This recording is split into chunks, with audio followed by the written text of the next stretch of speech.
Hi, everyone, and welcome to the new podcast episode. This is the podcast Don't Blame the CRM. And today we have a guest from Copenhagen, Denmark, Rune Aabo, who's working as a partner at the company called Radiant. Welcome to the show, Rune. Great. Thank you. Nice to be here. Excellent. Maybe we could start quickly with introductions. You could introduce yourself and also Radiant. I know Radiant is a HubSpot partner, but maybe you share some additional insights. Yeah, of course. Well, as you said, my name is Rune Aabo, and I'm the head of business development in Radiant. And as you also said, we are a HubSpot partner. So we work really closely together with HubSpot and my team and the business development. We do a lot of transformations regarding HubSpot, either to people already using it or going in ready to kind of leverage their growth ecosystem. And I myself is actually a certified HubSpot trainer. So also really deep dive into the different aspects of HubSpot and how you can use it in scaling Nordic businesses. And do you focus on all the different hubs that HubSpot provides, or is it mainly sales and marketing hub, or you do also operations and service? Yeah, we mainly focus on the marketing and sales, at least if you talk about how many clients we have on it and where we can leverage the scaling of the businesses. But we are a company that looks into ecosystems in terms of growth ecosystems. So when operations hub or service hub have relevance, we've worked with that as well. Yeah, excellent.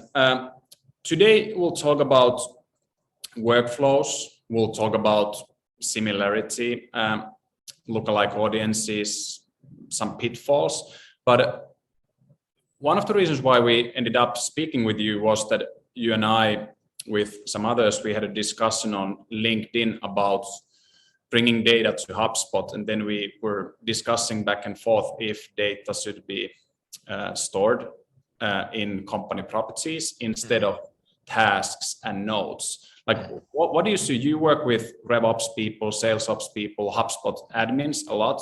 Like, what's your take on that? And why is it even important to think about if you want to save data and company information either as a node or task or as a company property? Why is this relevant discussion? Yeah, sure. Well, I found the discussion really interesting and also really close to some of the aspects we put into place every day. We work with the transformations. I mean, of course, you can't have properties for everything. You can't have all sales intelligence into properties, but identifying those key sales intelligence pieces that you're picking up and putting them into structure makes all of the different aspects you have in for example, HubSpot or just a CRM really valuable if you go in and work with workflows or a list and so forth.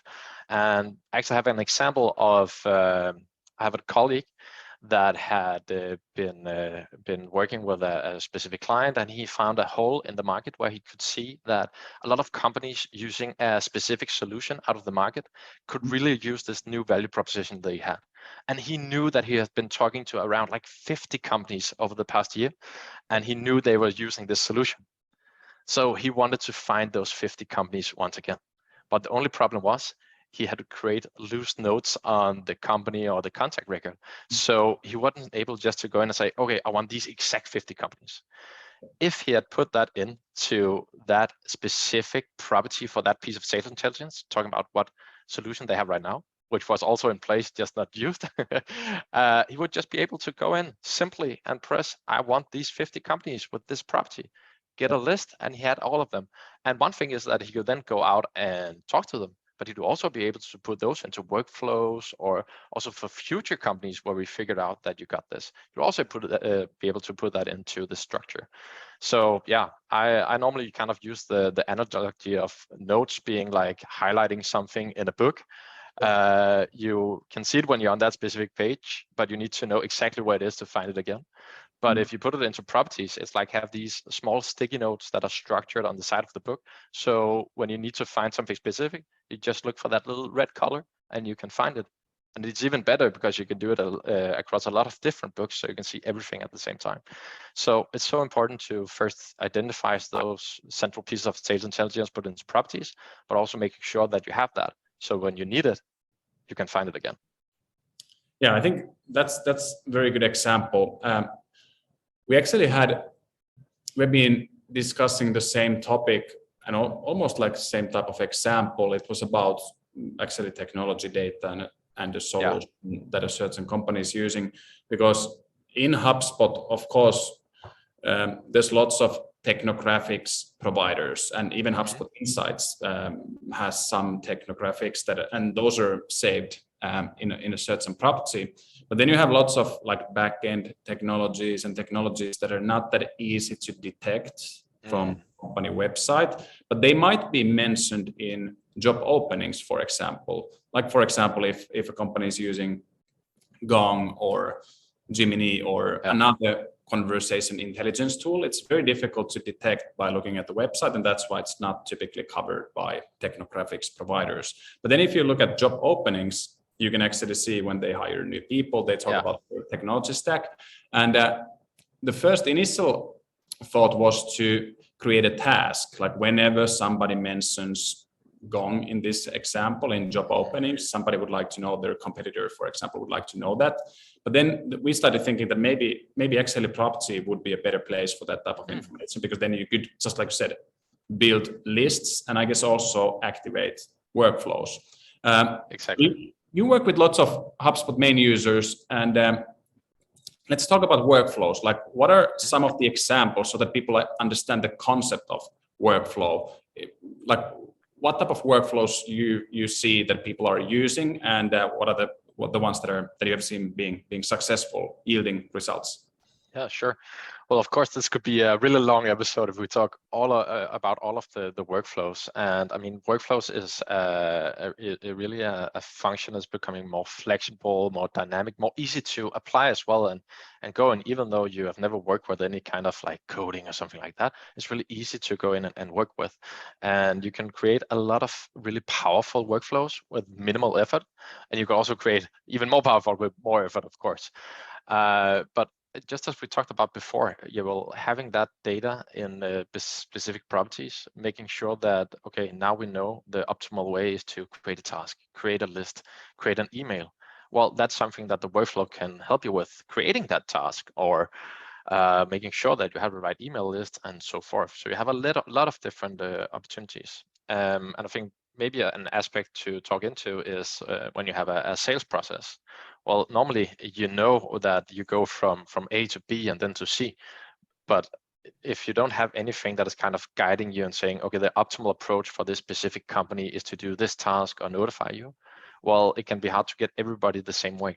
And that's something that workflows can do, taking that those properties into consideration and suggesting the right task or notifying you when the customer has opened a specific document, went into a website, or as you said, they have applied a new technology that is relevant for this process that you are in. Those are really powerful and simple workflows that you can create in a CM.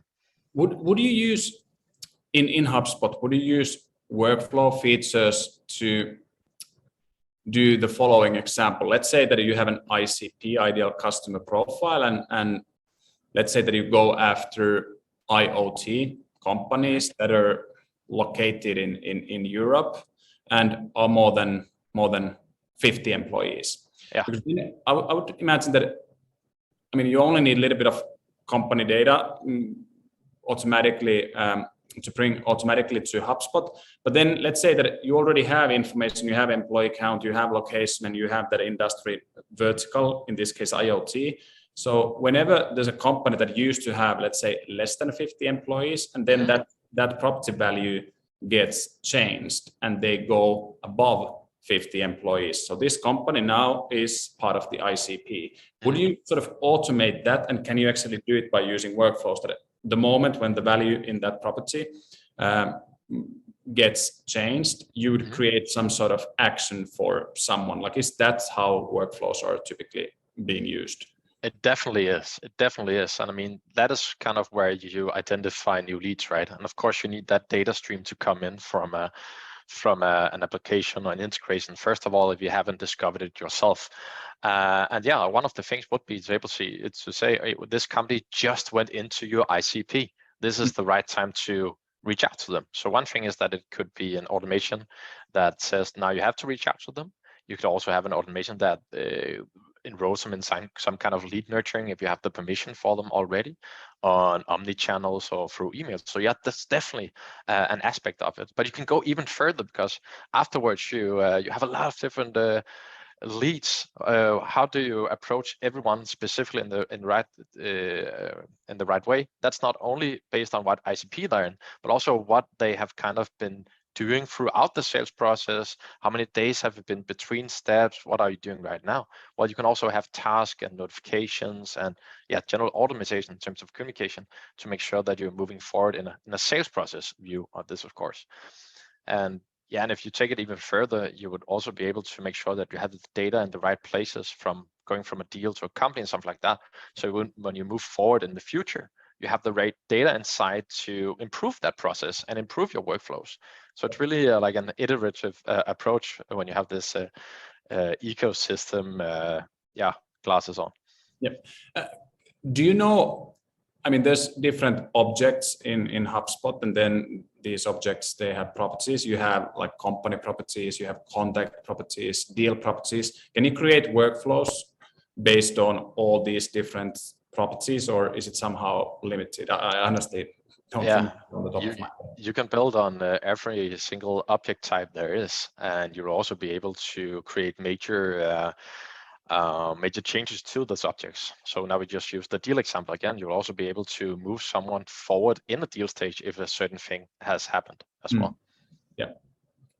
But I mean, what do you think, what's holding people back? Because I mean, and it's not only HubSpot. HubSpot is a great example, but there are other tools as well. But today we talk about HubSpot and technologies there, and then to get that external data, I mean, there's plenty of providers, Vainu being one of them. And I feel that there's also lots of know-how. Like, why do you think it's not happening at scale, or why isn't everyone building these workflows? Like, what's the reason for that? What are your thoughts? Well, I think before you even start considering building at least a little bit more complex workflows, you need to have addressed what the optimal process is.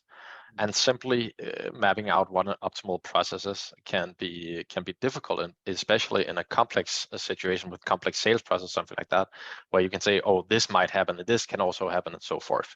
So you might be afraid to kind of make through automation, making one true road that you are not able to deviate from, and that can also be difficult when you're kind of creating this.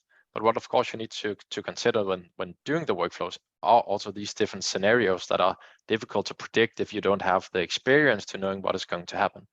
So, for example, we of course in Radiant do this a lot. So we have the experience to see what can happen and so forth. So when we create workflows, we also make sure that if there is 20% of time it's going to deviate, well, the automation is not going to dictate anything. It's either going to do a variant of that optimization or not interrupt the other process and so forth. And now I'm just talking about one variant. Of course, there could be 10, 20 variants, of course. So you need to make sure that the automations are helping you in the optimal process, depending on the individual situation. And that can become a spider web if you don't know where to start. So that's probably one of the major kind of obstacles to get going. How about who should own these workflows? Like, I guess you might say that, well, agency partners, of course, and that's one option. But if you also think about the organization, the salespeople using HubSpot and marketing people using HubSpot, sometimes customer success people, then you have maybe many different ops teams, or maybe just one RevOps. Like, who do you feel is the most natural owner of these workflows? Because you need also somebody who really understands what's happening so that they can keep fine-tuning that workflow engine. Sure. Well, in my opinion, process is always above system. So you should never kind of like press the process down into the specific system. So you need to have a person that understands how the process in reality is optimal, and having that person have a big say in those organizations. So that might be a vague answer, but if you're looking to sales processes, for example, it should be someone that are really deep into the sales. If it's marketing, even marketing.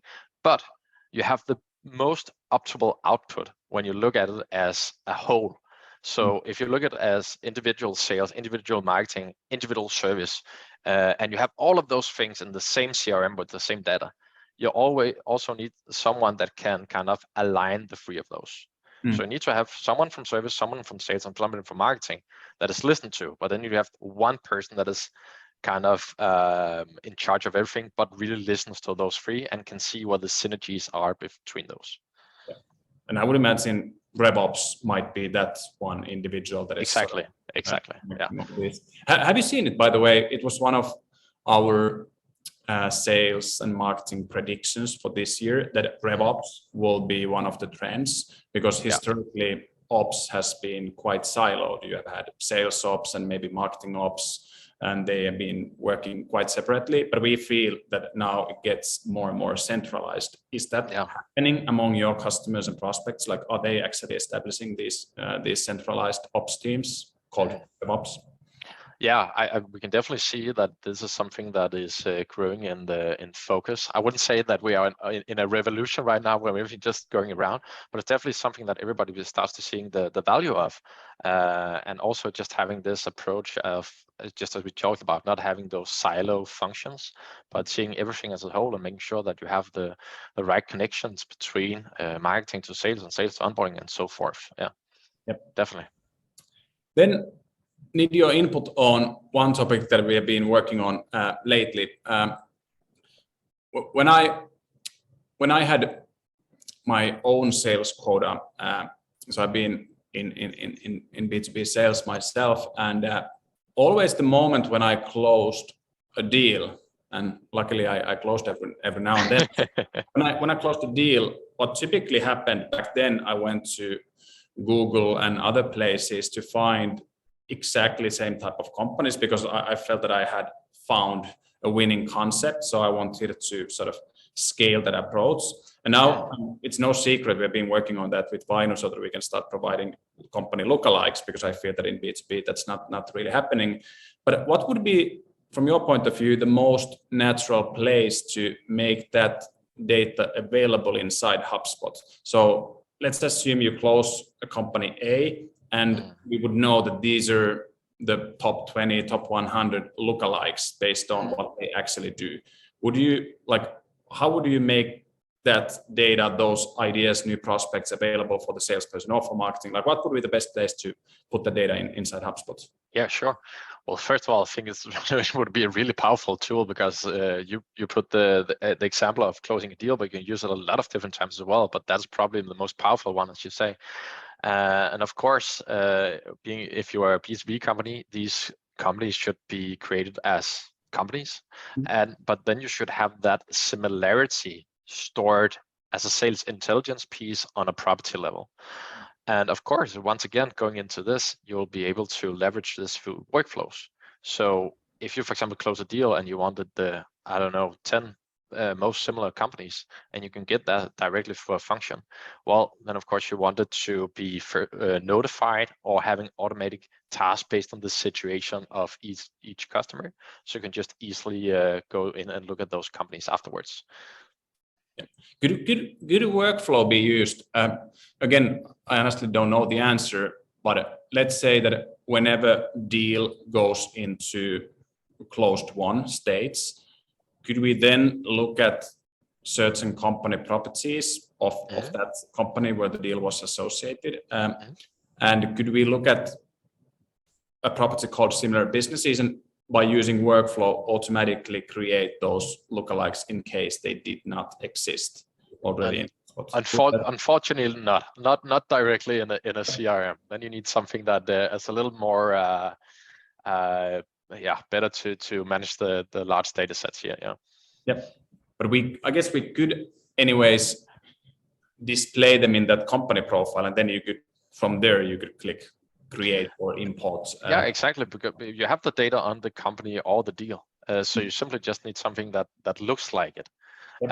And sending, when you have those lookalikes, sending that data back to the respective new similar companies, you will be able to, through task or through the properties or through lists and so forth, based on either workflows or the data being taken in, to be able to easily see, oh, there's actually 8 new found similar companies that is just similar to the company you just figured out you had a great value proposition for, and that was great in your ICP as well. And now we've been discussing quite a few workflows regarding like identifying new companies to go after, right? Like whenever there's a company that meets the ICP criteria, let's create that one, and maybe even creating a task for the person who gets that. Same thing with similar businesses. It's about new opportunities, but I guess workflows can be used also later in the sales process. Like what are some of the examples you guys have been working on regarding workflows that are not about creating new opportunities, but more about like making the actual process with a prospect sure. more Sure. Well, directly in the process, of course, you can, it depends on the process, of course. We have done a lot of different things, but something we almost do all of the time is to go in and look on if something is being idle. So for example, of course, a revenue up or a sales rep knows the customer best, they have that dialogue and so forth. But if something is starting to kind of being idle, not have been moving in the last couple of weeks or something like that, well, sometimes you need that nudge, making sure that, okay, what is going on with this exact company? And by the way, this is a company within this industry, so we know that by experience, this is something that can really push them in the right direction. Those are workflows that we kind of make sure that we have this moving forward momentum in the sales process. And if we don't, we should move something to a close loss. We can focus on the actual opportunities we have at hand. So this kind of reminder of all of the different opportunities you have, so you can focus on the ones that are actually having have a chance to win. That's something we often do, and also making sure that all of the sales intelligence that you actually that you get throughout a sales process is also being sent back to that company, so you afterwards can leverage even more automations, even though it doesn't become a company, a customer. And if it does, you probably identified some potential upsell opportunities. They shouldn't just be left on a note as well. That should be back at the sales property, making sure that you know when to address that upsell opportunity as well. So of course, it's a bit vague, but also some of the specific aspects that we will look into. Yeah. Well, just so that people get an idea about the volume of workflows, I don't know if it's possible to answer, but like how many different workflows, like let's say that it's a company, 100 employees, and they have 10, 20 people in sales and some in marketing, like not a massive company, but do they have like tens of workflows often activated in HubSpot, even hundreds, or is it just that they have like one or two really good ones and that's what they do? What have you seen? Yeah, well, when we go in and start working with someone, sometimes they have 2 or 3, and when we go out, they probably have around 100, right?